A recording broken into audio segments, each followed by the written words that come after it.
ಅಣ್ಣ ತಮ್ಮಂದಿದ್ರೆ ಈಗ ಇದ್ದಂಗೆ ಜೊತೆ ಇದೆ ಸರ್ ನಾನು.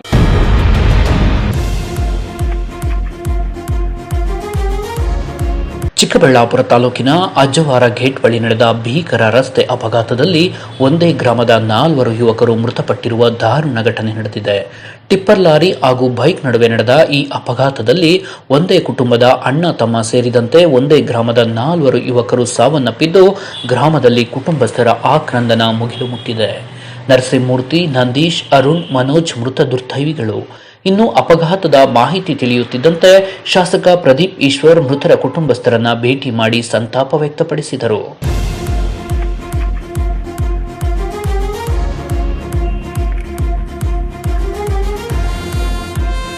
ಟಿಪ್ಪರ್ ಲಾರಿ ಚಾಲಕನ ನಿರ್ಲಕ್ಷ್ಯದಿಂದಲೇ ಈ ಅಪಘಾತ ಸಂಭವಿಸಿದ್ದು, ನಗರದಲ್ಲಿ ಟಿಪ್ಪರ್ ಲಾರಿಗಳಿಂದ ನಡೆಯುವ ಅವಘಡಗಳು ಹೆಚ್ಚಾಗುತ್ತಿವೆ.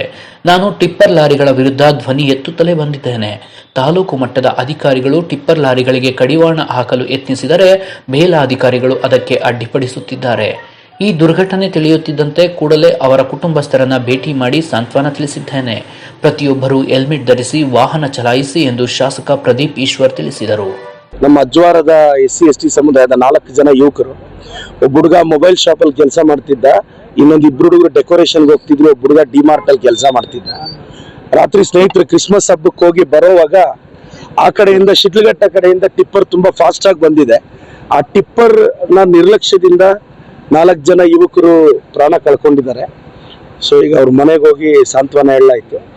ಈಗ ಪೋಸ್ಟ್ ಮಾರ್ಟಮ್ಗೆ ಹೋಗಿ ಇದು ಮಾಡ್ತಿದ್ದೀನಿ. ಮತ್ತೆ ಈಗಲೇ ಜಿಲ್ಲಾಧಿಕಾರಿಗಳು ಮನೆಗೆ ಹೋಗಿ ಭೇಟಿ ಮಾಡಿ ಅಜ್ವಾರದ SC ಸಮುದಾಯದವ್ರಿಗೆ ಇಮಿಡಿಯೇಟ್ ಆಗಿ, ಈಗ ಸ್ವಲ್ಪ ಸ್ಮಶಾನಕ್ಕೆ ಜಾಗದ ಸಮಸ್ಯೆ ಇದೆ, ಅದು ಇಮಿಡಿಯೇಟ್ ಆಗಿ ಆದಷ್ಟು ಬೇಗ ಆರ್ಡರ್ ಮಾಡ್ಸಕ್ಕೆ ಈಗ DC ತಹಸೀಲ್ದಾರ್ ಅವ್ರನ್ನ ಕರೆದಿದ್ದೀನಿ. ಈಗ ಅಲ್ಲಿ ಮಾತಾಡಿ ಆದಷ್ಟು ಬೇಗ ಅದು ವ್ಯವಸ್ಥೆ ಮಾಡ್ತೀವಿ. ಮತ್ತೆ ಕಳೆದ 1 ತಿಂಗಳಲ್ಲಿ ಬರೀ ನಮ್ಮ ಚಿಕ್ಕಬಳ್ಳಾಪುರದಲ್ಲಿ ಈ ದಟ್ಟ ಮಂಜಿನಿಂದ 50 ಜನ ತೀರ್ಕೊಂಡಿದ್ದಾರೆ. ಮತ್ತೆ ಈ ಸಿಗ್ನಲ್ಸ್ ಎಲ್ಲ ಆಕ್ಸಿಡೆಂಟ್ಸ್ ಇಂದನೂ ತುಂಬಾ ಜನ ತೀರ್ಕೊಂತಾ ಇದ್ದಾರೆ. ನಾನೆಲ್ಲ ಚಿಕ್ಕಬಳ್ಳಾಪುರದವ್ರಿಗೆ ರಿಕ್ವೆಸ್ಟ್ ಮಾಡ್ತೀನಿ, ನಾವೀಗ ಹೆಲ್ಮೆಟ್ ಕಂಪಲ್ಸರಿ ಮಾಡಿದ್ವಿ, ಫಾಲೋ ಮಾಡಿ. ಅರ್ಲಿ ಮಾರ್ನಿಂಗ್ ದಯವಿಟ್ಟು ಈ ಮಂಜಲ್ಲಿ ಟ್ರಾವೆಲ್ ಮಾಡಕ್ ಹೋಗ್ಬೇಡಿ. ಬರೀ ಚಿಕ್ಕಬಳ್ಳಾಪುರದಲ್ಲೇ 1 ತಿಂಗಳಲ್ಲಣ 50 ಜನ ಈ ದಟ್ಟ ಮಂಜಲ್ಲಿ ಆಕ್ಸಿಡೆಂಟ್ ಮಾಡ್ಕೊಂಡಿದ್ದಾರೆ. ಸೊ ಇದು ಮತ್ತೆ ಇದು ರಿಪೀಟ್ ಆಗಬಾರ್ದು. ದಯವಿಟ್ಟು ಎಲ್ರಿಗೂ ರಿಕ್ವೆಸ್ಟ್ ಮಾಡ್ತೀನಿ, ನೀವು ನಿಮ್ಮ ಹಳ್ಳಿಯಲ್ಲೇ ಆಗಲಿ ದಯವಿಟ್ಟು ಹೆಲ್ಮೆಟ್ ಹಾಕಿ. ಆಕ್ಸಿಡೆಂಟ್ಸ್ ಯಾರು ಬೇಕು ಅಂತ ಯಾರು ಹೋಗಿ ಗಾಡಿ ತಗೊಂಡೋಗಿ ಯಾರು ಹೋಗಿ ಗುದ್ಕೊಳ್ಳಲ್ಲ, ಹಂಗಾಗೋಗುತ್ತೆ ಅಷ್ಟೇ. ಪಾಪ ಕುಟುಂಬ ಸಮಸ್ಯೆಗೆ ಸಿಗಾಕೊಳ್ಳುತ್ತೆ. ನೋಡಿ, ಒಬ್ಬ ಹುಡುಗನಿಗೆ 8 ತಿಂಗಳಾಗಿದೆ ಮದುವೆ ಆಗಿ, ಆ ಮಗು BE 3rd ಇಯರ್ ಮಾಡ್ತಿದ್ದೆ ದೊಡ್ಡಬಳ್ಳಾಪುರದಲ್ಲಿ. ಪಾಪ ಮನೆ ಕುಟುಂಬದ ನೋವು ನೋಡಕ್ಕಾಗಲ್ಲ. ಸೊ ದೇವರ ಕುಟುಂಬಕ್ಕೆ ನೋವು ಬರೆಸೋ ಶಕ್ತಿ ಕೊಡ್ಲಿ ಅಂತ ಪ್ರಾರ್ಥಿಸ್ತೀನಿ. ನಾನು ವರ್ಷಗಳಿಂದ ಟಿಪ್ಪರ್ ವಿರೋಧದಲ್ಲಿ ಇದ್ದೀವಿ. ನಾನು ಡೈರೆಕ್ಷನ್ ಕೊಟ್ಟು ತಹಸೀಲ್ದಾರ್ಗೂ ಹೇಳಿದೆ, ಅವನ್ನೆಲ್ಲ ಸೀಸ್ ಮಾಡ್ರಿ ಅಂತ. ಸೀಸ್ ಮಾಡಿದ್ರೆ ಕೆಲವರು ಉನ್ನತ ಅಧಿಕಾರಿಗಳು ಆಫೀಸರ್ಸ್ನೇ ಬೈತಾರೆ. ನಾವೇನ್ ಮಾಡೋದು? ಅವ್ರ ಮನೆಗಳಲ್ಲಿ ಯಾವನಾದ್ರೂ ಸತ್ತೋದ್ರೆ ಬುದ್ಧಿ ಬರುತ್ತೆ, ಬೇರೆಯವ್ರ ಮನೆಗಳಲ್ಲಿ ಸತ್ತೋದಾಗ ನೋವು ಹೆಂಗ್ ಗೊತ್ತಾಗುತ್ತೆ?